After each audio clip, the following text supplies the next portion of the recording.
இலங்கை உள்நாட்டு போரின் இறுதி கட்டத்தில் நடந்த மனித உரிமை மீறல்களின் சாட்சியமாக விடுதலை புலிகள் தலைவர் பிரபாகரனின் 12 வயது மகன் ராணுவ பிடியில் கொல்லப்பட்ட காட்சிகளை சேனல் 4 நிறுவனம் நேற்று வெளியிட்டது. இது பெரும் அதிர்வலைகளை ஏற்படுத்தியுள்ள நிலையில் இன்று இறுதிக்கட்ட போரின் போது பதிவு செய்யப்பட்ட மேலும் சில கொடூர காட்சிகள் வெளியாகியுள்ளன. அடுத்தடுத்து வெளியாகி வரும் இலங்கை ராணுவத்தின் மனித உரிமை மீறல்கள் தொடர்பான ஆதாரங்கள் மக்கள் மத்தியில் பெரும் தாக்கத்தை ஏற்படுத்தியுள்ளன. இந்த நிலையில் இலங்கைக்கு மற்ற நாடுகள் அளிக்க வேண்டிய நிர்பந்தம் என்ன? இது தொடர்பான விரிவான விவாதம் இப்போது நடைபெற உள்ளது. இதற்காக தமிழ் தேசிய இயக்கத்தின் பழ நெடுமாறன் நம்முடன் அரங்கத்தில் இருக்கிறார். மதிமுக பொதுச் செயலாளர் வைகோ மாமல்லபுரத்தில் இருந்து நம்முடன் விவாதத்தில் பங்கேற்கிறார். திருச்சியில் இருந்து திராவிட இயக்க தமிழர் பேரவையின் சுப வீரபாண்டியன் கலந்து கொள்கிறார். விவாதத்தை இப்போது துவங்கலாம். முதலில் மதிமுக பொதுச் செயலாளர் வைகோவிடம் இந்த கேள்வி. ஐயா, தொடர்ந்து இம்மாதிரி இலங்கை அரசு கடைசி கட்ட போரின் போது கடுமையான மனித உரிமை மீறல்களில் ஈடுபட்டதற்கான சாட்சியங்கள் வெளிவந்து கொண்டே இருக்கின்றன, தினந்தோறும் வெளிவந்து கொண்டிருக்கின்றன. இந்த நிலையில் இந்தியாவும் சர்வதேச நாடுகளும் செய்ய வேண்டிய முக்கியமான வேலையாக நீங்கள் எதை நினைக்கிறீர்கள்? நடைபெற்றது கோரமான இனப்படுகொலை. லட்சக்கணக்கான ஈழத்தமிழர்கள் ஈவு இரக்கமின்றி சிங்கள ராணுவத்தால் படுகொலை செய்யப்பட்டனர். 2008ஆம் ஆண்டினுடைய இறுதி பகுதியிலே இருந்து 2009 மே திங்கள் வரையிலும் ஆயுதம் ஏந்தாத தமிழர்கள், சின்னஞ்சிறு குழந்தைகள், தாய்மார்கள் லட்சக்கணக்கில் உலகம் தடை செய்த குண்டுகளை சிங்கள ராணுவம் பயன்படுத்தியும் செல்லடி தாக்குதலுக்கு உள்ளாக்கியும் இந்த வான்வழி தாக்குதலாலும் இந்தியா உள்ளிட்ட அணு ஆயுத வல்லரசுகள் வழங்கிய ஆயுதங்களின் உதவி கொண்டும் விடுதலை புலிகளை போரில் முறியடிக்க வேண்டும் என்ற குறிக்கோளை சொல்லிக்கொண்டே ஒரு மனித பேரழிவை, இனத்தையே கருவறுக்கின்ற பேரழிவை திட்டமிட்டு சிங்கள அரசு செய்ததற்கு இந்திய அரசு கூட்டு குற்றவாளியாக, உடந்தையாக ஆயுதங்கள் வழங்கி, ரடார்கள் வழங்கி, முப்படை தளபதிகளை அனுப்பி இந்திய கடற்படையை பயன்படுத்தி அவர்களுக்கு வந்த கப்பல்களை மூழ்கடித்து இந்த இனக்கொலை யுத்தத்தை நடத்துவதற்கு கூட்டு குற்றவாளியாக செயல்பட்டது. இப்பொழுது சின்னஞ்சிறு பாலகன், பால்மண மாறா பாலகன், உலகம் போற்றுகின்ற தமிழ் குலத்துக்கு ஒரு முகவரியை தேடிக் கொடுத்த மேதகு பிரபாகரன் அவர்களினுடைய இளைய புதல்வன், சின்னஞ்சிறு பிள்ளை, பால்வடி முகத்தோடு இருக்கக்கூடிய அந்த பச்சை பிள்ளைய கொடூரமாக சுட்டுக் கொண்டிருக்கிறார்கள். சேனல் 4 தொலைக்காட்சி தந்திருக்கக்கூடிய அசைக்க முடியாத ஆவண ஆதாரங்களின்படி பார்த்தால் அவன் கண்முன்னாலே 5 ஈழத்தமிழ் இளைஞர்கள் அவர்கள் விடுதலை புலிகள் போராளிகளாக இருக்கலாம் என்று கூறுகிறது. அவர்கள் கொடூரமாக சுட்டுக் கொல்லப்பட்டிருக்கிறார்கள். ஆடைகள் அழித்தெறியப்பட்டு அம்மனமாக்கப்பட்ட நிலையில் கைகள் கட்டப்பட்டு கண்கள் கட்டப்பட்டு உச்சந்தலையிலே சுட்டுக் கொண்டிருக்கிறார்கள். சேனல் 4 தெரிவிப்பது எங்கள் அருமை பிள்ளை பாலச்சந்திரன் கண்முன்னாலேயே இந்த 5 கொடூரமாக சுட்டுக் கொல்லப்பட்டதை அந்த பிள்ளையை பார்க்க வைத்து அதன் பிறகு 2 அல்லது 3 அடி தூரத்துக்கு உள்ளாக அவன் மீது அந்த ரவைகளை பாய்ச்சிருந்த ஆயுதத்தை பிரயோகித்த போது கையால் ஒருவேளை அதை தொட முயன்றிருக்கலாம். ஒரு குண்டு பாய்ந்தவுடன் பிள்ளை கீழே விழுந்து விட்டார். மேலும் 4 குண்டுகள் பாய்ந்திருக்கின்றன. இது மெய்யான ஆதாரம், இது ஜெனுவின் என்று உலக புகழ் பெற்ற தடயவியல் அறிவியல் நிபுணர் பெர்ரி டாக்கா அவர் அதை பற்றி மிக தெளிவாக இது உண்மையான ஆதாரம் என்று சொல்லிவிட்டார். இதை போல எத்தனை பாலச்சந்திரன்கள் கொல்லப்பட்டனர்? சின்னஞ்சிறு 12 வயது பையனை கொண்டிருக்கிறானே, ஹிட்லரின் நாஜிகள் செய்த கொடுமைகளுக்கு பிறகு இப்படிப்பட்ட கொடுமைகள், இப்படி எத்தனை லட்சம் தமிழர்கள் கொல்லப்பட்டனர்? சேனல் 4 2010 இதுபோல 8 இளம் தமிழர்கள் நிர்வாணமாக கண்கள் கட்டப்பட்டு தலையிலே சுட்டுக் கொல்லப்பட்ட காட்சியை முதல் ஆவணமாக வெளியிட்டது. அதை சில பேர் ஏற்றுக்கொள்ளவில்லை. இது பழைய படம் என்றெல்லாம் பரிகாசம் செய்தார்கள். உலகத்தில் மனச்சாட்சி நடுங்க வைக்கின்ற முதல் ஆவணம். அடுத்து டிசம்பர் 2ஆம் தேதி அந்த ஈழ தமிழங்க இசைப்பிரியா சிங்கள குடியோர்களால், சிங்கள சிப்பாய்களால் கொடூரமாக கற்பழிக்கப்பட்டு சிதைக்கப்பட்டு கொல்லப்பட்ட அந்த காட்சியும் இந்த சேனல் 4 வெளியிட்டது. இப்பொழுது புதிய தலைமுறையிலே அடுத்தடுத்து வந்து இருக்கக்கூடிய அந்த ஆவண ஆதாரங்களை பார்க்கிற பொழுது அந்த தமிழ் பெண்கள், இளம் பெண்கள் கூக்குரல் இடுவதும், அவர்களை இழுத்துக் கொண்டு போய் ட்ரக் வண்டியிலே துப்பாக்கி முறையில் போட்டு தூக்கி போடுவதும், அவர்கள் அதற்கு பிறகு நாசமாக்கப்பட்டு கற்பழிக்கப்பட்டு கொலை செய்யப்பட்டிருக்கிறார்கள். தாயும் பிள்ளையும் செத்து மண்ணில் புதைந்து கிடக்கின்ற காட்சியை பார்க்கிறோம். கர்ப்பிணி பெண்கள் கொல்லப்பட்ட காட்சியை பார்க்கிறோம். இப்படி லட்சக்கணக்கான ஈழத்தமிழர்களை கொண்ட இன படுகொலை என்பது, இதற்கு எல்எல்ஆர்சி பரிந்துரைகள் என்பது ஒரு அயோக்கியத்தனமான ஏமாற்று வேலை. கொலைகாரனையே அவனை நீதி வழங்க சொல்வதா? எனவே சர்வதேச சமுதாயம் செய்ய வேண்டியது, அனைத்துலக நாடுகள் ஆற்ற வேண்டியது, ஐநாவினுடைய மனித உரிமை ஆணையர் 11ஆம் தேதி தந்த அறிக்கையின்படி நீதி வேண்டுமென்றால் ஒரு சுதந்திரமான சர்வதேச விசாரணை இந்த இனப்படுகொலை குறித்து நடத்தப்பட வேண்டும்.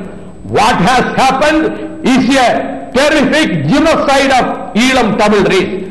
எனவே இது போர் குற்றம் அல்ல, திட்டமிட்ட இனப்படுகொலை. இந்த இனப்படுகொலை நடத்திய இந்த குற்றவாளிகள் கொண்டு நிறுத்தப்பட வேண்டும். சர்வதேச புகழ்பெற்ற வழக்கறிஞர் அவர் வில்லியம் சகபா சொல்லுகிறார், இந்த கொடூரமான படுகொலைகள் நடந்தபோது அங்கே சிங்கள ராணுவ அதிகாரிகளோடு இருந்திருக்கிறார்கள். சிங்கள ராணுவத்தின் உச்சகட்ட தலைமை அதிகாரத்தின் உத்தரவின் பேரில் தான் இது நடத்தப்பட்டிருக்கிறது. உச்சகட்ட தலைமை அதிகாரம் பெற்றிருப்பவன் யார்? ராஜபக்சே. அவன் சகோதரர்கள் கொலைகார ராஜபக்சேக்கள், கொத்தபயா பசில்கள், அமைச்சர்கள், இவர்கள் எல்லோரும் சேர்ந்தானே நடத்தினார்கள். யுத்தத்தில் அவர்கள் புலிகளை பின்னடைய செய்ததால் தானே லட்சக்கணக்கான மக்களை கொல்ல அவர்களால் வசதி அவர்கள் செய்ய முடிந்தது. அந்த யுத்தத்துக்கு உதவி செய்தது இந்திய அரசு தானே, ஆயுதம் கொடுத்தது இந்திய அரசு தானே. இந்திய அரசின் கொள்கைதான் என் கொள்கை என்று சில பேர் பேசினார்கள் அல்லவா? ஆக ஆயுதம் கொடுத்து ரடார் கொடுத்து இவ்வளவு மக்களை படுகொலை செய்வதற்கு எல்லா ஏற்பாடுகளையும் இந்திய அரசு செய்து கொடுத்தவரால் இந்திய அரசு, ஐக்கிய முற்போக்கு கூட்டணி அரசு இதிலே கூட்டு குற்றவாளி. இப்பொழுது நீதி வேண்டும், நல்லிணக்கம் என்ன வேண்டியது கிடக்கிறது. தமிழர்களுக்கு சுதந்திர தமிழீழ தேசம் வேண்டும், அவர்கள் மண்ணிலிருந்து சிங்களவன் வெளியேற்றப்பட வேண்டும். செய்த படுகொலைகளுக்கு, குழந்தைகளை கொன்றதற்கு, எங்கள் பெண்களை கொன்றதற்கு, கற்பழித்து நாசமாக கொன்றதற்கு, நெஞ்சை பதற வைக்கின்ற விதத்திலே இந்த சின்ன சிறு பிள்ளையை பாலச்சந்திரன் கொண்டிருக்காங்களே, தலைவர் பிரபாகருடைய பிள்ளையை 5 பேரை சுட்டுக் கொண்டப்ப அந்த 5 குண்டுகள் பாய்ந்ததை விட அவன் கண்ணலே 5 பேரை சுட்டுக் கொண்டார்களே, அதுதான் 1000 மடங்கு ரணத்தை அந்த பிள்ளையின் இதயத்திலே ஏற்படுத்தி இருக்கும். எனவே மன்னிப்பே கிடையாது. இந்த படுகொலைகளை செய்தவன் குண்டிலே நிறுத்தப்பட்டே தீர வேண்டும். அதற்கு சர்வதேச விசாரணை வேண்டும். அமெரிக்க அரசோ இந்திய அரசோ நல்லிணக்க ஆணையத்தினுடைய பரிந்துரைகளை தீவிரமாக செயல்படுத்த வேண்டும் என்று சொல்வது பிரச்சனையை திசை திருப்புகிற வேலை, இந்த இனக்கொலை குற்றவாளியை தப்புவிக்கின்ற வேலை. இந்த அயோக்கியத்தனமான முயற்சியில் யார் ஈடுபட்டாலும் உலகமெல்லாம் உள்ள மனித உரிமையில் ஆர்வம் உள்ளவர்களும் இனக்கொலைக்காக கூண்டில் நிறுத்த வேண்டும் என்ற கோரிக்கை எழுப்புகின்றவர்களும் ஈழ தமிழர்களும் தாய் தமிழகத்து தமிழர்களும் ஒன்றுதான் இலக்கு. இனக்கொலை குற்றத்துக்கு பன்னாட்டு சுதந்திர விசாரணை வேண்டும், கூண்டிலேற்று தண்டிக்கப்பட வேண்டும். இந்த இனக்கொலை சிங்களவாத இனவாத அரசுக்கு எந்த விதத்திலும் எந்த நாடும் உதவக்கூடாது. பொருளாதார தடை விதிக்கும். இதற்கு பிறகுதான் இந்தியா அதிகமான பொருளாதார ஒப்பந்தங்களை போட்டு அந்த கொலகார பயல இந்தியாவுக்கு திரும்ப திரும்ப அழைத்து வருகிற ஈனத்தனமான வேலையை மன்மோகன் சிங் சர்க்கார், ஐக்கிய முற்போக்கு கூட்டணி சர்க்கார் செய்து கொண்டிருக்கின்றது. முத்துக்குமாரும் முருகதாசனும் வைத்த நெருப்பு அணையாது. இன்று எங்கள் தாயார் பார்வதி அம்மாள் இறந்த நாள். இந்த மண்ணிலே காலெடுத்து வைக்க முடியாமல் கொடியவர்களும் துரோகிகளும் விரட்டி அடிப்பதற்கு பிறகு, யாழிலே அவர்கள் மறைந்ததற்கு பிறகு, அவர்கள் உயிர் நீத்ததற்கு பிறகு, உலகத் தமிழர்கள் கண்ணீர் விட்ட போது, சிதை நெருப்பிலே பார்வதி அம்மாளுடைய சடலம் வைக்கப்பட்ட போது, சிங்கள அந்த ராணுவ வெறி நாய்கள் 3 தெரு நாய்களை சுட்டு அவற்றை கொண்டு வந்து அந்த சிதையிலே போட்டார்களே. உலகத்தில் இந்த கொடுமை எங்காவது நடந்ததுண்டா? நீதி உண்டா? தமிழர்களுக்கு நாதி இல்லையா? இம்மாதிரி குற்றங்கள் நடைபெற்ற போது இந்திய அரசும் இதற்கு துணை போகி இருக்கிறது. தற்போதைய நிலையில் போர்க்குற்றங்கள் நடந்த போது இந்திய அரசு துணை போனதாக பல்வேறு தரப்பிலும் குற்றச்சாட்டுகள் எழுப்பப்பட்டிருக்கின்றன. இந்த நிலையில் இந்தியா செய்யக்கூடியது என்ன? தொடர்ந்து ஆதாரங்கள் வெளிவந்திருக்கும் நிலையில் இந்திய அரசு செய்யக்கூடியது என்ன என்று நினைக்கிறீர்கள்? இனியாவது இந்தியா மிக தெளிவாக இலங்கை தன்னுடைய நட்பு நாடு இல்லை என்று அறிவிக்க வேண்டும். இப்போதும் கூட வெளியுறவுத்துறை அமைச்சர் இலங்கையை தங்களின் நட்பு நாடு என்று சொல்லுவது அந்த பிள்ளை பாலச்சந்திரன் மீது பாய்ந்த குண்டுகளை விட கொடுமையானது. எனவே அந்த இலங்கையை மிக கடுமையாக அந்த அரசை, அதற்கு காரணமான அந்த போர் குற்றவாளிகளான ராஜபக்சேக்களை சர்வதேச குற்றவாளி கூண்டிலே ஏற்றி தண்டிக்க வேண்டும் என்பதில் இந்தியா உறுதியான நிலையை எடுக்க வேண்டும்.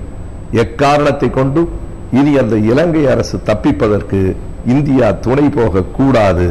இதனை விட மிக அழுத்தமான சான்றுகள் இனி கிடைக்காது. உலகமெங்கும் இருக்கிற தமிழ் இனம் கொதித்து போயிருக்கிறது.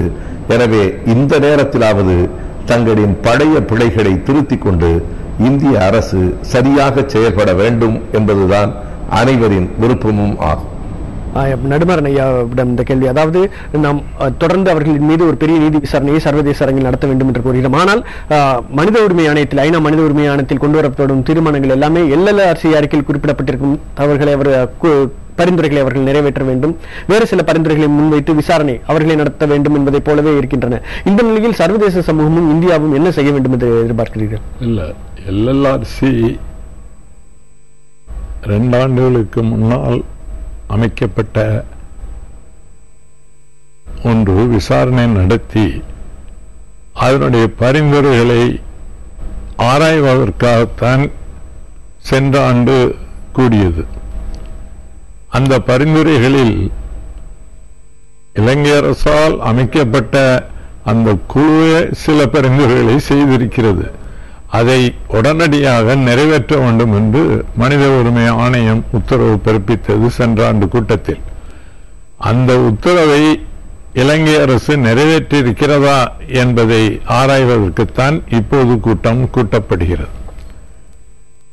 அவைகளில் எதையுமே இதுவரை இலங்கை அரசு நிறைவேற்றவில்லை, நிறைவேற்றும் திட்டமும் அவர்களிடம் இல்லை. எனவே மிக கடுமையான நடவடிக்கைகளை மேற்கொள்வதை தவிர வேறு வழி ஐநா மனித உரிமை ஆணையத்திற்கு இல்லை. நான் ஏற்கனவே வலியுறுத்தியதை போல நம்முடைய தமிழக சட்டமன்றத்தில் இதை பற்றிய விவாதம் நடந்தது. அனைத்து கட்சி, அதாவது ஆளுநர் உரையின் மீது நடந்த விவாதத்தில் ஆளுநர் உரையில் குறிப்பிடப்பட்ட இலங்கைக்கு எதிரான பொருளாதார நடவடிக்கைகளை இந்திய அரசு உடனே மேற்கொள்ள வேண்டும் என்று வற்புறுத்தப்பட்டதை வழிமொழிந்து அனைத்து கட்சி தலைவர்களும் பேசி ஏகமனதாக சட்டமன்றம் இப்படி ஒரு தீர்மானம் போட்டிருக்கிறது.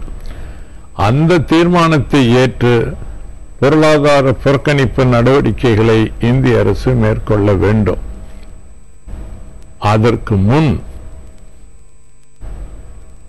இந்தியாவின் பிரதமராக இருக்கக்கூடிய மன்மோகன் சிங் கடந்த காலத்தில் இந்திய அரசு சிங்கள அரசுக்கு இராணுவ ரீதியான உதவிகள் அளித்தும் எல்லா வகையிலும் அதற்கு துணையாக நின்றதின் விளைவாகத்தான் இந்த இனப்படுகொலைகளை சிங்கள அரசு துணிந்து போய் செய்தது என்பதை உணர்ந்து இந்தியாவின் பிரதமர் மன்மோகன் சிங் பகிரங்கமாக மன்னிப்பு கேட்க வேண்டும். அதற்கு மன்மோகன் சிங்கை விட எத்தனையோ 1000 மடங்கு உயர்ந்தவர் பிரதமராக இருந்த இந்திரா காந்தி அவர்கள்.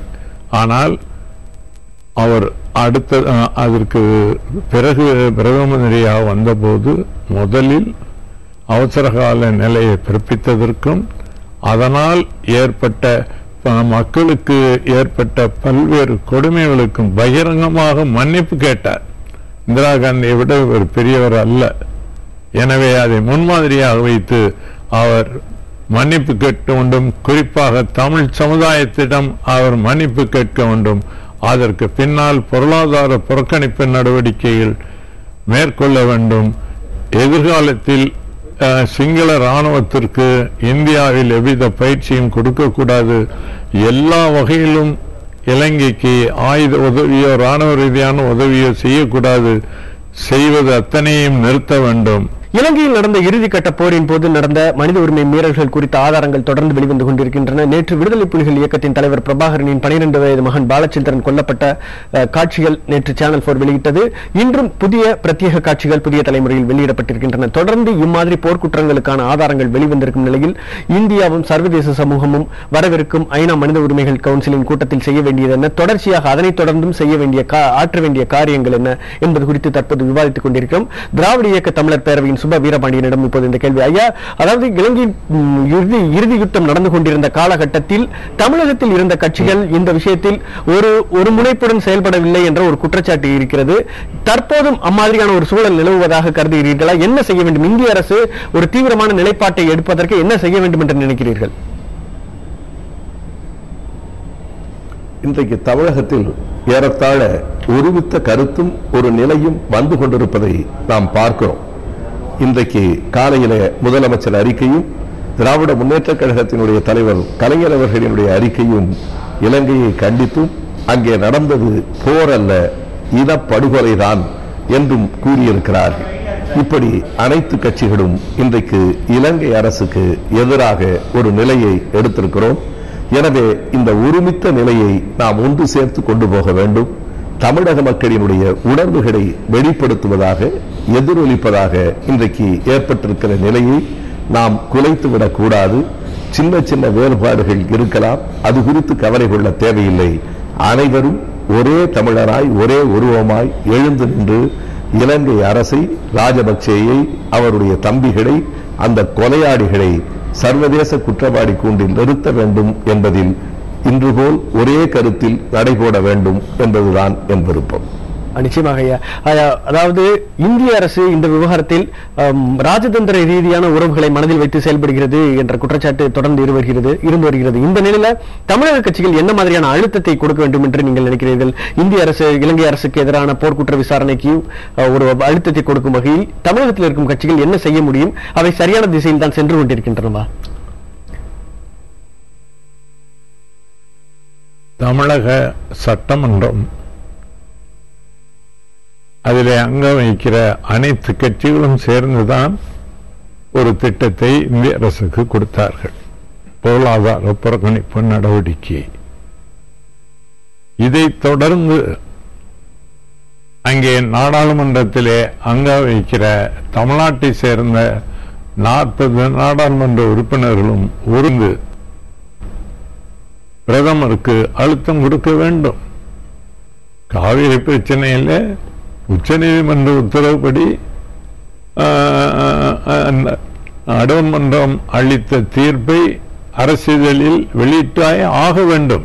அதில் ஒன்றும் யாரும் குறுக்கிட்டு எதுவும் செய்ய முடியாது.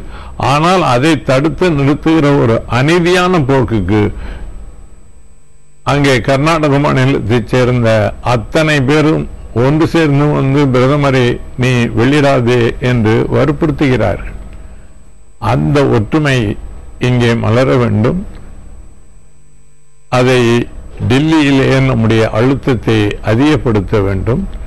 மீண்டும் இந்த பிரச்சனை, இலங்கை பிரச்சனை என்பது ஏதோ தமிழ்நாட்டு மக்களுக்கு பாத்தியப்பட்ட பிரச்சனை என்ற உணர்வு இந்தியாவின் பிற பகுதிகளிலே இருப்பதை நாம் போக்கியாக வேண்டும். 40 நாடாளுமன்ற உறுப்பினர்களும் அகில இந்தியா பூராவும் இருக்கக்கூடிய எல்லா கட்சி தலைவர்களையும் சந்தித்து இந்த பிரச்சனைக்கு ஆதரவு திரட்ட வேண்டும், அழுத்தம் கொடுக்க வேண்டும். இப்படியெல்லாம் டெல்லியில் இருப்பவர்களும் செயல்பட்டாக வேண்டும். மத்திய மந்திரி சபையில் அங்கம் வகிக்கிற தமிழ்நாட்டு அமைச்சர்கள் இந்த பிரச்சனையை மத்திய மந்திரி சபையில் எழுப்ப வேண்டும். எழுப்பி அங்கே ஒரு அழுத்தத்தை கொடுக்க வேண்டும். ஆக இப்படி எல்லா இடங்களிலும் ஒன்றுபட்டு செயல்படுவோமேயானால் அதனுடைய விளைவு எல்லோருக்கும் நன்மையாக இருக்கும் என்பதை சுட்டிக்காட்ட விரும்புகிறேன். நிச்சயமாக ஐயா. சுபவீர பாண்டியன் ஐயாவிடம் இந்த கேள்வி, அதாவது தமிழகத்தில் இருக்கும் அனைத்து கட்சிகளும் ஒரு விவகாரத்தில் ஒன்று சேர்வது என்பது மிக மிக அரிதான ஒரு காரியமாக இருக்கிறது. ஒருமித்த கருத்து இருந்தால் கூட அவர்கள் ஒன்று சேர்ந்து ஒரு விஷயத்தில் அழுத்தம் கொடுப்பதில்லை என்று சொல்லப்படுகிறது. இந்த நிலையில் இம்மாதிரியான ஒரு இணைப்பு நெடுமாறன் ஐயா சொன்னதை போன்ற அனைத்து கட்சிகளும் இணைந்து மத்திய அரசுக்கு ஒரு அழுத்தத்தை கொடுக்கக்கூடிய சூழல் தற்போது இருக்கிறது என்று நினைக்கிறீர்களா? கண்டிப்பாக அப்படி ஒரு சூழல் வருவது தமிழ்நாட்டுக்கு, தமிழர்களுக்கு, மனித உரிமைக்கு நல்லது. நான் அதிலே ஒரு சின்ன திருத்தத்தோடு ஒன்றை சொல்லுகிறேன். ஒருவேளை 40 நாடாளுமன்ற உறுப்பினர்களும் சேர்ந்து போய் சந்தித்து அந்த மனுவை கொடுக்கவில்லை என்றாலும் அந்தந்த கட்சியினர் தனித்தனியாக சந்தித்து கூட ஒரே கோரிக்கையை கொடுக்க வேண்டும். ஒன்றாக போகவில்லை என்றாலும் கோரிக்கை ஒரே கோரிக்கையாக இருக்க வேண்டும். ஐயா அவர்கள் சொன்னது போல நாடாளுமன்றத்திலே இந்த பிரச்சனையை 40 பேரும் சேர்ந்து எழுப்ப வேண்டும். இன்னும் ஒரு மிக முக்கியமான செய்தி, இது தமிழ்நாட்டு சிக்கல் மட்டுமல்ல, இந்திய அளவிலான மனிதநேய அளவிலான ஒன்று என்பதை உணர்த்துகிற வகையிலே இந்தியா முழுவதும் இங்கே நடந்திருக்கிற, ஈழத்தில் நடந்திருக்கிற கொடுமைகளை உணர்த்துவதற்கு நாம் பல்வேறு முயற்சிகளை செய்ய வேண்டும். டெசோ அமைப்பின் சார்பில் வருகிற 7ஆம் தேதி மார்ச் மாதம் டெல்லியிலே நடைபெற இருக்கிற அந்த கருத்தரங்கத்தில் இந்தியாவினுடைய அனைத்து கட்சி தலைவர்களும் அழைக்கப்பட்டிருக்கிறார்கள். அங்கே இந்த படங்களை எல்லாம் வெளியிட்ட பிபிசி அலைவரிசை 4 இயக்குனர் வந்து கலந்து கொள்ள இருக்கிறார். சர்வதேச பொது மன்னிப்பு அவை என்கிற அந்த ஆம்னஸ்டி இன்டர்நேஷனலினுடைய தலைமை பொறுப்பாளர்கள் கலந்து கொள்ளுகிறார்கள். எனவே இதை இந்திய அளவிலும் உலக அளவிலும் நாம் கொண்டு செல்ல வேண்டும். பாலச்சந்திரன் அந்த குழந்தை அமர்ந்திருக்கிற 2 படமும், அவன் செத்து கிடக்கிற படம் 3ஐயும் வண்ணத்திலே அச்சிட்டு கீழே ஆங்கிலத்திலும் இந்தியிலும் இந்த கொடுமையை எழுதி இந்திய நாடாளுமன்ற உறுப்பினர்கள் 700க்கும் மேற்பட்ட அத்தனை பேரிடமும் கொண்டு போய் சேர்க்க வேண்டும். இப்படிப்பட்ட பணிகளை எல்லாம் நாம் உடனே தொடங்க வேண்டும். ஒரே இடத்திலிருந்து தொடங்க முடியவில்லை என்றாலும் தனித்தனியாக ஒரே பணியை செய்ய வேண்டும் என்பது என் கோரிக்கை. ஐயா, நீங்கள் சொன்னீர்கள் ஒன்றாக இணைந்து போய் பிரதமரிடம் இந்த மனுவை கொடுக்க முடியாவிட்டால் கூட தனித்தனியாக உறுப்பினர்கள் சென்று கொடுக்கலாம் என்று சொன்னீர்கள். ஆனால் ஏதாவது தமிழகத்தில் ஒரு உணர்ச்சிகரமான பிரச்சனை, ஒரு முக்கியமான பிரச்சனைகள் எழும்போது இந்த விவகாரத்தில் சாதித்தது யார் என்ற பெயரை தட்டிச் செல்வதற்காகவே தமிழக அரசியல் கட்சிகள் செயல்படுகின்றன, அதை நோக்கியே பயணப்படுகின்றன என்ற ஒரு குற்றச்சாட்டு இருக்கிறது. ஆகவே இப்படி ஒரு தனித்தனியாக சென்று கொடுத்தால் கூட அப்படி ஒரு இணைப்பாக சாத்தியம் என்று கருதுகிறீர்களா? இன்றைய சூழலில் ஒவ்வொருவரும் தங்களுக்கென்று ஒரு அமைப்பு, தங்களால் தான் இந்த பிரச்சனைக்கு ஒரு முடிவு வந்தது என்று சொல்லவே விரும்புகின்றன. தமிழகத்தை பொறுத்தவரையில் இந்த மாதிரியான ஒரு சூழலில் நீங்கள் சொல்வது போன்ற ஒரு காரியம் நடக்குமா? தமிழ்நாட்டில் மட்டுமல்ல, உலகமெங்கும் இருக்கிற அரசியல் தளங்களில் இப்படிப்பட்ட நிலைகள் வரத்தான் செய்யும். ஆனால் நேற்றைக்கு வெளிவந்திருக்கிற, இன்றைக்கு வந்து கொண்டிருக்கிற அந்த படங்கள் அத்தனை பேருடைய மனச்சாட்சியையும் உலுக்கி இருக்கின்றன. நெஞ்சில் ஈரம் இருக்கிற எவர் ஒருவராலும் இனி பொறுத்துக் கொள்ள முடியாது என்கிற நிலை வந்திருக்கிறது. எனவே இந்த கட்டத்தில் அப்படி ஒரே கருத்தை அனைவரும் தனித்தனியாகவாவது சொல்லுவதற்கான வாய்ப்பும் சூழலும் வந்திருக்கிறது என்று நம்புகிறேன். வர வேண்டும் என்று உளமாற விரும்புகிறேன். நிச்சயமாக ஐயா, சற்று முன்பு பேசிய வைகோ அவர்கள் தெரிவித்தார்கள், ஒரு சர்வதேச விசாரணைக்கு உத்தரவிட வேண்டும் என்று தெரிவித்தார். சர்வதேச விசாரணை 2ஆம் உலகப் போருக்கு பிறகு நியூரம்பர்கில் நடந்தது போன்ற சர்வதேச விசாரணை தற்போதைய சூழலில், அதுவும் இலங்கை மாதிரியான ஒரு ஜனநாயக குடியரசின் மீது தற்போதைய சூழலில் சர்வதேச விசாரணை என்பது சாத்தியமான ஒன்றாயா? சர்வதேச விசாரணை சாத்தியமான ஒன்று அல்ல என்று சொல்லிவிட முடியாது. ஏனென்று கேட்டால் ஏற்கனவே பல முன்மாதிரிகள் இருக்கின்றன.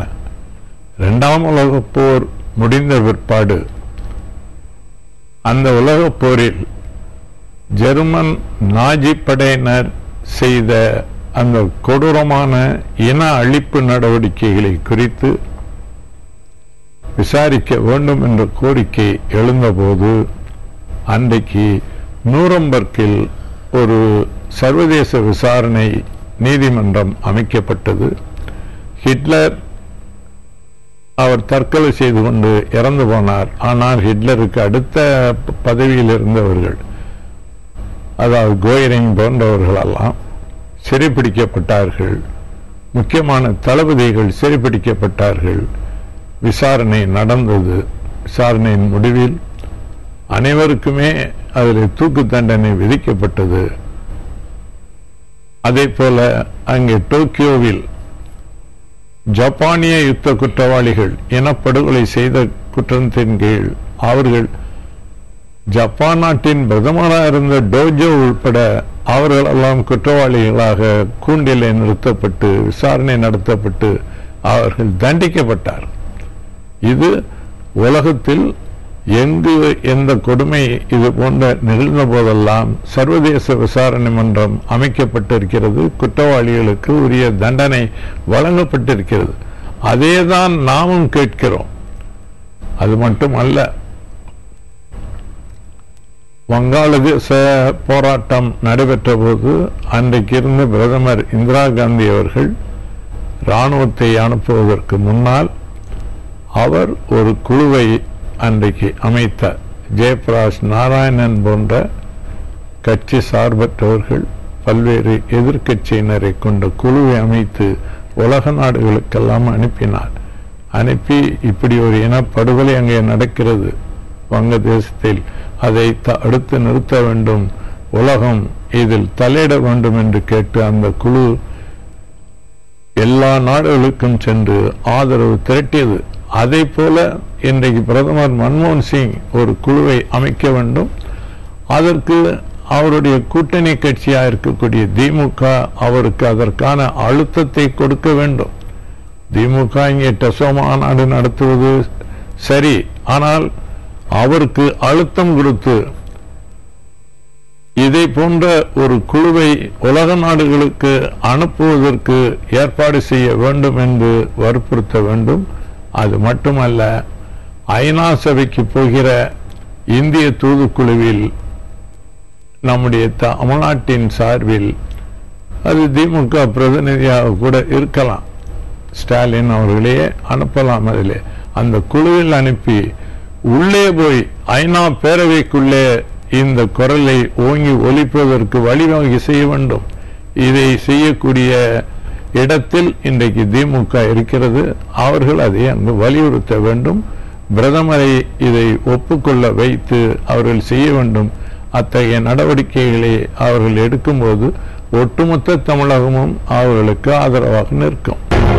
2009ஆம் ஆண்டில் இலங்கையில் நடந்த உள்நாட்டு போரின் இறுதி கட்டத்தில் நடந்த மனித உரிமை மீறல்கள் குறித்த ஆதாரங்கள் தொடர்ந்து ஒன்றின் பின் ஒன்றாக வந்து கொண்டிருக்கும் நிலையில் நேற்று விடுதலை புலிகள் இயக்க தலைவர் பிரபாகரனின் 12 வயது மகன் பாலச்சந்திரன் அருகில் இருந்தபடி சுட்டுக் கொல்லப்பட்ட புகைப்படங்கள் நேற்று வெளியிடப்பட்டன சேனல் 4 தொலைக்காட்சியினால்.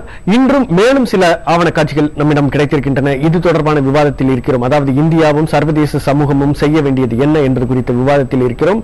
தற்போது சற்று நேரத்திற்கு முன்பு நெடுமாறன் ஐயா சொன்ன ஒரு கருத்து, அதாவது ஐநாவின் மனித உரிமை ஆணைகள் கூட்டத்தில் தமிழகத்தைச் சேர்ந்த ஒருவர் இடம்பெற வேண்டும். இது குறித்து விரிவாக அவர்கள் அந்த கூட்டத்தில் எடுத்துரைக்க வேண்டும் என்ற கருத்தை தெரிவித்திருக்கிறார். இதற்கு அழுத்தம் தர வேண்டிய பொறுப்பு டெசோ அமைப்பிற்கு இருக்கிறது, திமுகவிற்கு இருக்கிறது என்றெல்லாம் தெரிவித்திருக்கிறார். இது குறித்து திராவிட இயக்க தமிழர் பேரவையின் சுப வீரபாண்டியன் அவர்களிடம் கேட்கலாம். ஐயா, இதுக்கு நீங்க என்ன பதில் சொல்றீங்க? இது வரவேற்கத்தக்க கருத்துதான். ஏற்கனவே இதற்கு ஒரு முன்மாதிரி இருக்கிறது. பந்துட்டி அவர்கள் எம்ஜிஆரினுடைய ஆட்சி காலத்தில் ஐக்கிய நாடுகள் அவையில் பேசியிருக்கிறார். அதுபோல இன்றைக்கு அப்படி ஒரு வாய்ப்பினை தமிழகத்துக்கு தர வேண்டும் என்று இந்திய அரசை நாம் கேட்கலாம்.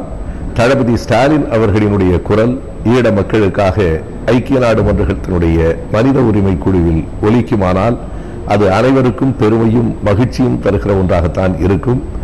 ஐயா அவர்கள் சொல்லி இருக்கிற கருத்துக்களை எல்லாம் உள்வாங்கிக் கொள்கிறோம். டெசோ கூட்டத்தின் போது இது பற்றியும் கண்டிப்பாக நாம் கலந்தாய்வு செய்யலாம். ஐநா மனித உரிமை குழுவில் ஸ்டாலின் இடம்பெற வேண்டும் என்று நான் சொல்லவில்லை. நான் சொன்னது ஐநா பேரவைக்குள் அவர் செல்ல வேண்டும். ஐநா பேரவைக்கு இந்திய தூதுக்குழு செல்லும் போது அந்த தூதுக்குழுவில் ஸ்டாலின் அவர்களும் அங்கம் வைக்கும்படி ஏற்பாடு செய்ய வேண்டும். அவர் அங்கே போய் ஐநா பேரவையில் பேச வேண்டும். ஐநா மனித உரிமை குழுவுக்கு அவர் போக முடியாது. ஏனென்றால் அது அரசாங்க அதிகாரிகளை கொண்ட குழு மட்டுமே போகும். நிச்சயமாக. அதற்கு முன்பாக தற்போது மூத்த பத்திரிகையாளர் ராதாகிருஷ்ணன், இலங்கையில் இருக்கும் மூத்த பத்திரிகையாளர் ராதாகிருஷ்ணன் நம்முடன் தொலைபேசி தொடர்பில் இருக்கிறார். அவரிடம் பேசலாம். ராதாகிருஷ்ணன், தற்போது சேனல் 4 வெளியிட்டிருக்கும் படங்களும் சரி, இன்றைக்கு வெளிவந்திருக்கும் ஆவண காட்சிகளும் சரி, இலங்கைக்கு ஒரு பெரிய நெருக்கடியை சர்வதேச அளவில் உருவாக்கி இருக்கின்றன. அந்த படங்கள் தொடர்பாக இலங்கை மறுப்பை தெரிவித்து வருகிறது. மார்ச் மாதம் நடைபெறவிருக்கும் ஐநா மனித உரிமை பேரவை கூட்டத்தில் இந்த விவகாரத்தை இலங்கை எப்படி சமாளிக்க நினைத்திருக்கிறது? இதற்கு முன் எப்படி சமாளித்தார்களோ அதே மாதிரிதான் இந்த முறையும் சமாளிப்பார்கள். ஏனெனில் போன கூட்டத்தொடரில் ஒரு பெரிய ஒரு ரெசல்யூஷன் போட்டு அதற்கு இலங்கை கண்டனம் தெரிவித்து எல்லாம் வெளியாகியது. அதற்கு பின்பு இலங்கைக்கு இலங்கையில் என்ன நடந்தது என்று பார்த்தோமேயானால் ராஜபக்சேவின் பொசிஷன் இன்னமும் வலுவடைந்து உள்ளது. ஏனென்றால் அவர் உலக நாடுகளை எதிர்த்து இலங்கையை காப்பாற்றிக் கொண்டிருக்கிறார் என்ற ஒரு ஒரு தோற்றம் தான் இங்கு வந்துள்ளது. அதனால் இலங்கைக்கு ஒரு பாதகமும் ஏற்படவில்லை.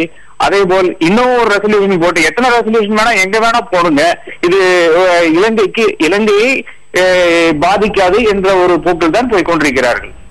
தற்போது ஆவணங்கள் தொடர்ந்து வெளிவந்திருக்கு. நேற்று புகைப்படம் வந்திருக்கு, இன்றைக்கு சில ஆவண காட்சிகள் வெளிவந்திருக்கின்றன. விரைவிலேயே மார்ச் முதல் வாரத்தில் முழுமையான படம் வெளிவரவிருக்கிறது. இந்த நிலையில் இலங்கை அரசாங்க வட்டாரங்களில் இது குறித்து என்ன கருத்து நிலவுகிறது? இதனை எப்படி சமாளிக்கலாம் என்று நினைக்கிறார்கள்? இதில் முக்கியமான ஒரு கருத்து நாம் பார்க்க வேண்டியது என்னவென்றால், இது மார்ச் மாதத்தில் மட்டும்தான் இலங்கையில் இல்லாத பிப்ரவரி மாதம் மார்ச் மாதத்தில் மட்டும்தான் இந்த ஆவணங்கள் மறுபடியும் வெளிவந்திருக்கின்றன. அது போன வருஷமானாலும் சரி, அதுக்கு முந்தின வருஷமானாலும் சரி பார்க்கும்போது இது ஏதோ ஒரு UNHRC ஏதோ ஒரு பெரிய ஒரு அமைப்பாகவும், அதாவது UNHRC ஹியூமன் ரைட்ஸ் கமிஷனில் ஒரு ரெசல்யூஷன் பாஸ் செய்துவிட்டால் அந்த நாட்டை கண்டிப்பதற்கு சதவீதமாகவும், அதாவது அதை ஒதுக்கி வைக்க முடியும் என்ற ஒரு எண்ணத்தோடும் இந்த ஆவணங்கள் வருகிறது என்று நான் கருதுகிறேன். ஆனால் உண்மை எவ்வளவோ வித்தியாசமானது. உண்மையில் என்னவென்றால், இந்த ரெசல்யூஷனுக்கு ஒரு பாதமும் போன வருடம் இருந்து ஒரு வருஷ காலமாக நான் என் கொழும்பில் வசித்து வருகிறேன். ஒரு வித்தியாசமும் காணவில்லை. ஃபாரின் டைரக்ட் இன்வெஸ்ட்மெண்ட் அதிகரித்துள்ளது. அதுபோல் இங்கு இலங்கை இன்னமும் பல மேலோக்கி தான் இருக்கிறது. ராஜபக்சேயின் புகழ் வளர்ந்து தான் வருகிறது. அதனால் எவ்வளவு ஆவணங்கள் வெளிவந்தாலும் இலங்கை மறுத்து கொண்டுதான் இருக்கிறது. இதற்கு மேலும் ஒரு ரெசல்யூஷன் போட்டு இலங்கை தன்னுடைய வழிக்கு கொண்டு வரலாம் என்று யாரேனும் கருதியானால் அந்த இதுக்கு கருத்துக்கு முற்றுப்புள்ளி வைக்க வேண்டும். அதாவது இலங்கை அரசு மீது சொல்லுங்க. தற்போது நெடுமாறன் அவர்கள் பேசுகிறார். ராதாகிருஷ்ணன் சொல்வது அவருடைய குரலாக எனக்கு தெரியவில்லை. ஹிட்லரின் குரலில் அவர் பேசுகிறார். உலக மன்றங்களில் எந்த தீர்மானம் போட்டாலும் நாங்கள் அதுக்கு கட்டுப்பட மாட்டோம், நாங்கள் நினைத்ததை எங்கள் நாட்டுக்குள் செய்வோம், யாரும் எங்களை எதுவும் செய்யவிட முடியாது என்ற தொனியில் அவர் பேசுகிறார். இதே தொனியில் தான் ஹிட்லர் பேசினான். ஹிட்லர் பேசி 2ஆம் உலக போரையே இழுத்து பல்வேறு நாடுகளில் அழிவை ஏற்படுத்தினான். இறுதியிலே அவனுடைய நாடும் அழிந்தது, அவனும் அழிந்து போனான். 2ஆம் உலக போரின் முடிவு ஹிட்லரின் ஆணவத்திற்கு முடிவு கட்டியது. அதே போல இன்றைக்கு ஆணவமாக பேசுகிறார் ராஜபக்சே. உலக சமுதாயத்தால் ஒதுக்கி தள்ளப்பட்டு இறுதியில் ஹிட்லருக்கு ஏற்பட்ட கதி அவருக்கு ஏற்படும். இந்த வரலாற்று பாடத்தை தயவு செய்து உணருங்கள் என்று நான் கேட்டுக்கொள்கிறேன். ராதாகிருஷ்ணன், அதாவது இலங்கையும் இதே ஒரு கருத்தை தெரிவித்திருக்கிறது. அதாவது பிப்ரவரி மார்ச் மாதங்களில் இது போன்ற ஆவணப்படங்கள், இது போன்ற காட்சிகளும் வெளிவருகின்றன. இலங்கைக்கு ஒரு சிறிய நெருக்கடி ஏற்படுத்துவதற்காக இவை செய்யப்படுகின்றன என்றுதான் இலங்கையும் தொடர்ந்து சொல்லிக் கொண்டிருக்கிறது. ஆனால் சர்வதேச அளவில் இம்மாதிரியான ஒரு மனித உரிமை மீறல்கள் குறித்த ஆவணங்கள் வெளிவருவது அந்த நாட்டின் இமேஜை சர்வதேச அளவில் மிக மோசமாக பாதிக்காத, அந்த நாட்டுக்கு ஒரு பதில் சொல்லக்கூடிய ஒரு பொறுப்பை ஏற்படுத்தும் என்று நீங்கள் கருதவில்லையா? நிச்சயமாக ஒரு பொறுப்பான ஒரு நாடாக இருந்தால் இதற்கெல்லாம் பதில் சொல்ல வேண்டும், இதற்கு தக்க பதிலடி கொடுக்க வேண்டும் என்றுதான் சொல்லுவேன். ஆனால் இலங்கையை பொறுத்தமட்டில் அவர்கள் முதலில் இருந்தே கூறி வருவது என்னவென்றால், நாங்கள் தொடர்ந்த நயம் ஜீரோ கேஷுவாலிட்டி டு சிவிலியன்ஸ் என்ற நயம் தான். அதை தொடர்ந்துதான் நாங்கள் வந்திருக்கிறோம். இது இந்த போர் ஒரு ஹியூமானிட்டேரியன் ஆபரேஷன் என்றுதான் சொல்லுகிறார்கள். அதாவது மனிதநேய அடிப்படையில் நடத்தின போர் என்று சொல்லுகிறார்கள். அதில் நின்று ஒரு கணம் கூட அவர்கள் இதுவரை மாறவில்லை, அவருடைய ரெட்டாரிக் மாறவில்லை. அதாவது நீங்க என்ன ஒரு ஆவணம் கொண்டு வந்தாலும் இதெல்லாம் ஃபேப்ரிகேட்டட், இது சரியில்லை என்று இன்று கூட பிரசாத் காரியவாசம் அவர்கள் டெல்லியில் கூறியுள்ளார்கள். இதுதான் இலங்கையுடைய நிலைப்பாடாக, தொடர்ந்து இலங்கையுடைய நிலைப்பாடாக இருக்கிறது. இதே வேளையில் நான் ஒரே ஒரு கருத்து மட்டும் தமிழ்நாடு அரசியல்வாதிகளை பற்றி கூற விரும்புகிறேன். இதை ஸ்டாலினை அனுப்ப வேண்டும், இல்லை என்றால் அம்மாவை அனுப்ப வேண்டும் என்று கூறுவதெல்லாம் மிக மிக மோசமான ஒரு கருத்து என்றுதான் நான் கூறுகிறேன். ஏனெனில் தமிழக அரசியல்வாதிகளுக்கு இங்கு இலங்கையில் ஜப்னா தமிழர்களிடையில், பாதிக்கப்பட்ட தமிழர்களிடையில் ஒரு கிரெடிபிலிட்டியும் கிடையாது. ஏனென்றால் மாறி மாறி அவர்கள் தமிழர்களை இங்குள்ள தமிழர்களை பயன்படுத்தி தன்னுடைய ஓட்டுகளை மட்டும் பெருக்கி வருகிறார்கள் என்ற ஒரு கருத்து தான் இங்கு நிலவுது என்று நான் அடித்து சொல்லுவேன். ராதாகிருஷ்ணன், உங்களுடைய கருத்துக்களுக்கு நன்றி. சுபவீர பாண்டியன் ஐயா, அதாவது ராதாகிருஷ்ணன் கூறிய கருத்துக்களை கேட்டிருப்பீர்கள். இம்மாதிரி எப்படி ஒரு தீர்மானங்கள் வந்தாலும் சரி, என்ன ஆதாரங்கள் வெளிவந்தாலும் சரி, எங்களை எதுவும் செய்ய முடியாது என்பதுதான் இலங்கையின் நிலைப்பாடாக இருக்கிறது என்று ஒரு கருத்தை தெரிவித்திருக்கிறார். அதே போல தமிழகத்தில் இருந்து போராடும் தமிழ் கட்சிகள், தமிழக அரசியல் கட்சிகளின் மீது இலங்கையில் இருக்கும் தமிழ் மக்களுக்கு எந்த ஒரு மரியாதையும் இல்லை என்றும் நம்பகத்தன்மையும் இல்லை என்று தெரிவித்திருக்கிறார். உங்களுடைய கருத்து என்ன ஐயா? அவர் பத்திரிகையாளர் ராதாகிருஷ்ணன் குரலில் எனக்கு இரண்டு துணிகள் தெரிகின்றன. ஒரு பக்கத்திலே ஆணவத்தின் உச்சத்தில் இருந்து பேசுவது போல இருக்கிறது. இன்னொரு பக்கத்திலே பார்த்தால் பொறுப்புள்ள நாடாக இருந்தால் இதற்கெல்லாம் கவலைப்படும் என்று சொல்லுகிற போது ஸ்ரீலங்கா அரசு ஒரு பொறுப்பற்ற அரசு என்பதாகவும் அது வெளிப்படுகிறது. எனவே கொழும்பிலே இருந்து கொண்டு பேசுகிற காரணத்தால் ஒரு உயிர் அச்சம் காரணமாக அந்த அரசை ஆதரித்து பேசுவது போல பேசுகிறாரோ என்கிற எண்ணமும் வருகிறது. எனவே அங்கே இருக்கிற சிங்களர்கள் ராஜபக்சேயை ஆதரிக்கிறார்கள் என்கிற அந்த நிலையை எடுத்து சொல்லுகிறாரே தவிர அது சரியான நிலை என்று சொல்லவில்லை என்பதாகவும் படுகிறது. என்னால் அவருடைய பேச்சை வைத்துக் கொண்டு முழுமையாக அவர் எந்த பக்கம் இருக்கிறார் என்று கணிக்க முடியவில்லை. அப்படி கணித்துவிடக் கூடாது என்கிற வகையிலே தான் அவர் பேசுகிறார். ஆனால் அதே நேரத்தில் தமிழ்நாட்டு அரசியல்வாதிகளுக்கு அங்கே எந்த விதமான நம்பகத்தன்மையும் இல்லை என்கிறார். இது தமிழ்நாட்டு அரசியல்வாதிகளுக்கு அங்கே நம்பகத்தன்மை இருக்கிறதா இல்லையா என்கிற விவாதம் இல்லை. இந்த கொடூரமான சிங்கள அரசு தண்டிக்கப்பட வேண்டுமா வேண்டாதா என்கிற பிரச்சனை. எனவே அவர் சொன்ன இரண்டாவது கருத்து இன்றைக்கு எழுந்திருக்கிற சிக்கலை திசை திருப்புகிற ஒன்றாக இருக்கிறது. எனவே அது பற்றி நாம் பேசிக் கொண்டிருக்க வேண்டியதில்லை என்று நான் கருதுகிறேன். நிச்சயமாக. அதாவது ராதாகிருஷ்ணன் சொல்லும்போது இன்னொரு விஷயத்தை சொன்னார். இப்படி நீங்கள் எத்தனை தீர்மானம் போட்டாலும் அது இலங்கை அரசை பாதிக்கப் போவதில்லை அல்லது தங்களை பாதிக்கப் போவதில்லை என்ற துணியில் தான் இலங்கை அரசு செயல்படுகிறது, இலங்கை அதிபரும் அப்படித்தான் செயல்படுகிறார் என்று கூறுகிறார். இது நீங்கள் உண்மை என்று கருதுகிறீர்களா? இலங்கையின் மனித உரிமை கவுன்சில் அதாவது அப்படித்தான் செயல்படுவோம் என்று அவர் சொல்லாமல் அப்படித்தான் அவர்கள் செயல்படுகிறார்கள் என்று ஒரு குறிப்பாக சொல்லுகிற மாதிரியும் எனக்கு தெரிகிறது. நெடுமாறன், உங்களுடைய கருத்து என்ன? இது இப்படி எத்தனை தீர்மானங்கள் கொண்டு வந்தாலும் அதுக்கு ஒரு பெரிய இது ஒரு எஃபெக்ட் எதுவுமே இருக்காது என்கிறார் அவர். ஒரு பத்திரிகையாளர், அவருக்கு நாட்டு நடப்பு மட்டுமல்ல உலக நடப்பும் நன்கு தெரிந்திருக்க வேண்டும். நம்முடைய தென்னாப்பிரிக்காவில் இருந்த வெள்ளை அரசு நிறவெறி கொள்கையை, அபர்த்தீட் என்று சொல்லக்கூடிய நிறவெறி கொள்கையை கையாண்டு அங்கு வாழ்கிற நீக்ரோ மக்களையும் இந்திய மக்களையும் ஒதுக்கி கருப்பின மக்களையே இரண்டாம் தர குடிமக்களாக்கி ஊர்களுக்குள்ளேயே அவர்கள் வாழக்கூடாது, ஊருக்கு வெளியே தான் வாழ வேண்டும் என்ற அளவுக்கு அவர்களுக்கு என்னென்ன கொடுமைகள் செய்ய வேண்டுமோ அவ்வளவும் செய்தது. அந்த நிறவெறி கொடுமைக்கு எதிராக அன்றைக்கு ஜவஹர்லால் நேரு அவர்கள் அங்கே காமன்வெல்த் பிரதமர் மாநாட்டில் தீர்மானம் கொண்டு வந்து அந்த நாட்டையே அந்த அமைப்பில் இருந்து வெளியேற்றினார். அதற்கு பின்னால் இந்திரா காந்தி அவர்கள் காலத்தில் ஐநா பேரவையில் தீர்மானம் கொண்டு வரப்பட்டு தென்னாப்பிரிக்காவுக்கு எதிராக பொருளாதார புறக்கணிப்பு நடவடிக்கைகளை உலக நாடுகள் மேற்கொள்ள வேண்டும் என்று வந்தது.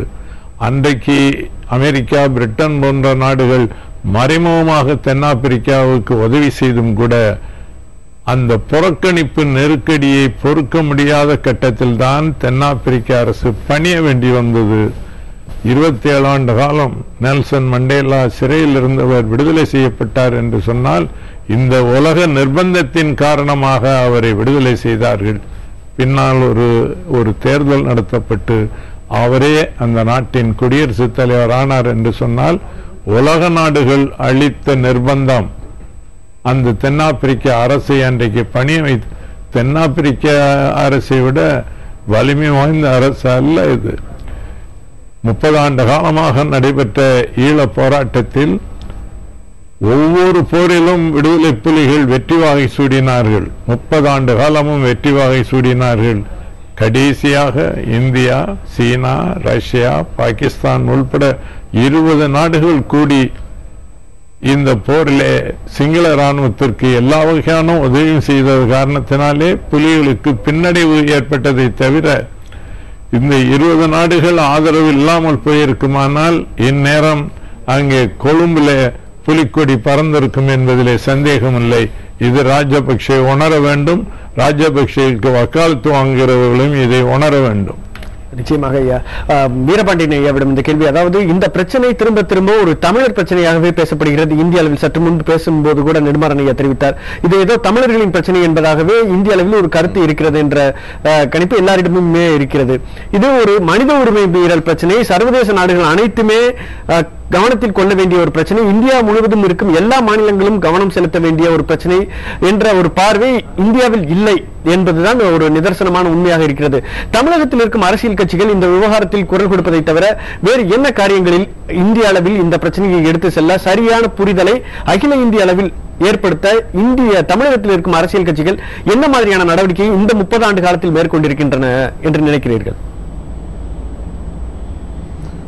அதாவது இப்ப நீங்கள் சொன்னது போல இது வெறும் தமிழர்களின் பிரச்சனை அல்ல, இது ஒரு மனித உரிமை பிரச்சனை என்று இதே தொடரை அப்படியே பயன்படுத்தி நாடாளுமன்றத்திலே கனிமொழி அவர்கள் பேசினார்கள். இது தமிழர்களின் சிக்கல் என்று எல்லோரும் ஒதுக்கி விடாதீர்கள், இது இந்திய நாட்டின் உலகமெங்கும் வாழ்கிற மனித உரிமை சிக்கல் என்பதை நாடாளுமன்றத்திலேயே அழுத்தமாக சொன்னார்கள்.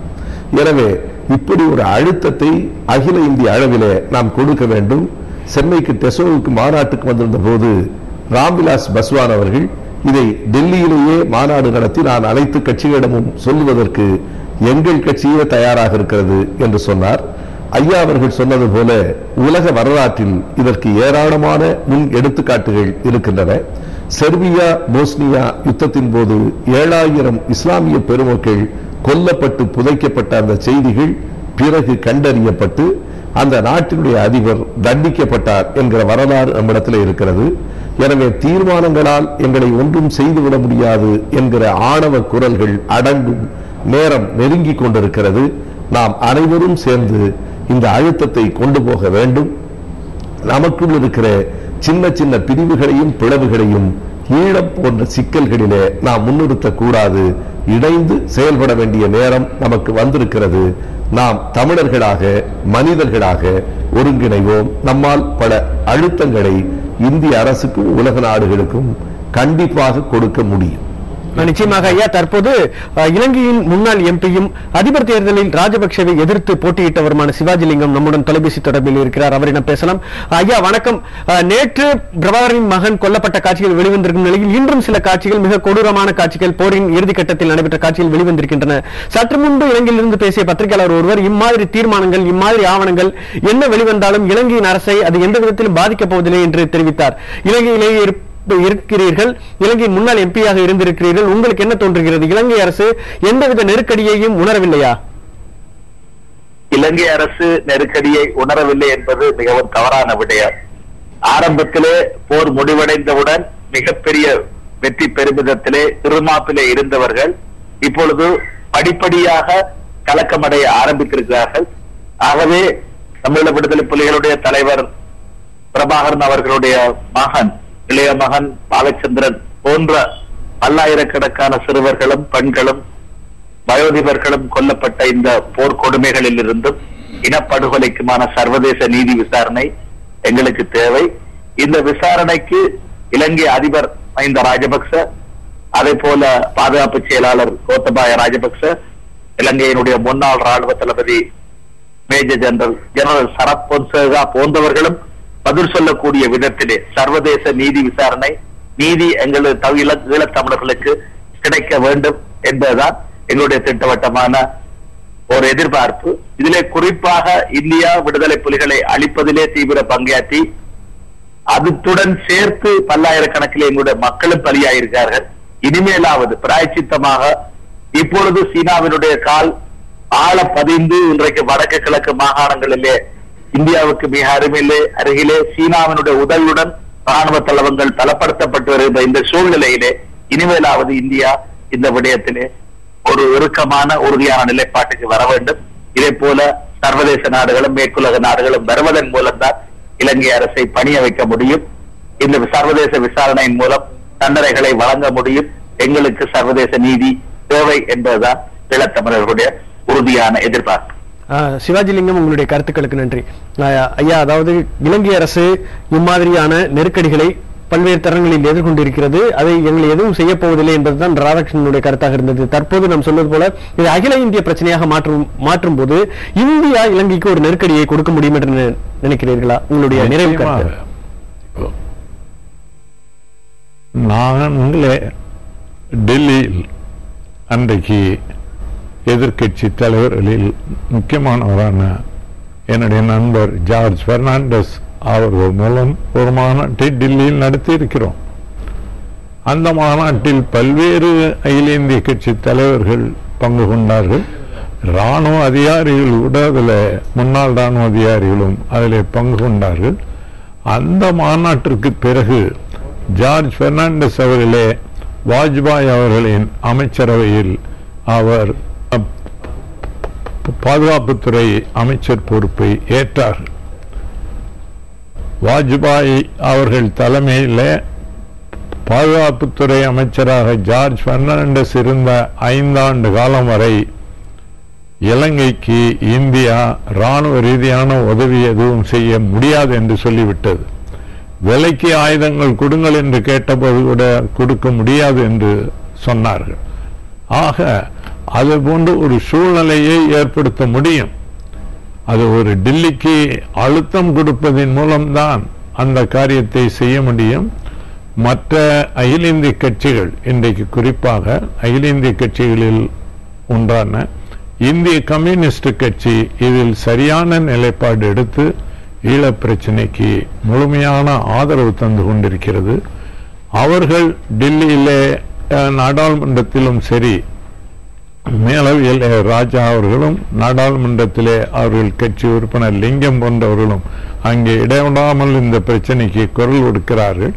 அவர்களுக்கு தமிழகத்தில் இருக்கக்கூடிய மற்ற உறுப்பினர்கள் ஒத்துழைக்க வேண்டும்.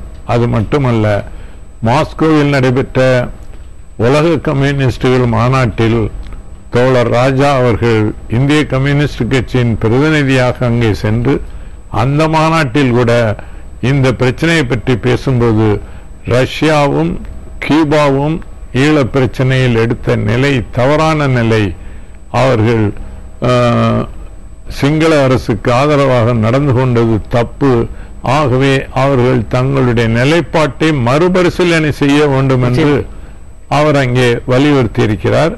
ஆக இது இன்றைக்கு உலகம் தழுவிய பிரச்சனையாக கொஞ்சம் கொஞ்சமாக மாறிக்கொண்டிருக்கிறது.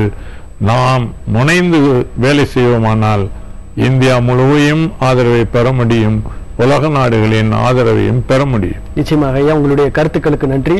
இலங்கை அரசு சர்வதேச நெருக்கடிகளுக்கு சற்றேனும் அஞ்சி விரைவிலேயே இந்த விவகாரத்திற்கு ஒரு நிரந்தரமான தீர்வை காணும் என்று நம்புவோமாக. இந்த விவாதத்தில் பங்கேற்றமைக்காக பல நெடுமாறன், சுப வீரபாண்டியன் ஆகியோருக்கு நன்றி.